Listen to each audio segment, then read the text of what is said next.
બાંધકામના મુદ્દે સતત ચર્ચાઓ ચાલી રહી છે ત્યારે આજે મેં તમામ મીડિયાઓની સાથે વાત કરવામાં મેં સ્પષ્ટપણે વાત કરી છે કે મેં મેયરશ્રી અને એમના પતિ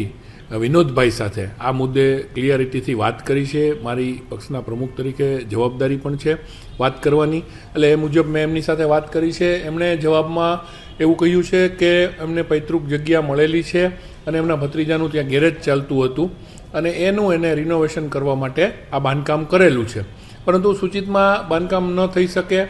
એ નિયમો મુજબ તંત્રને આ વસ્તુની જાણ થતાં તંત્રએ બાંધકામ પણ અટકાવેલું છે અને એમને નોટિસ પણ આપેલી છે, જેનો એમની પાસે જે કાંઈ ડોક્યુમેન્ટ છે એ મુજબ એ લોકો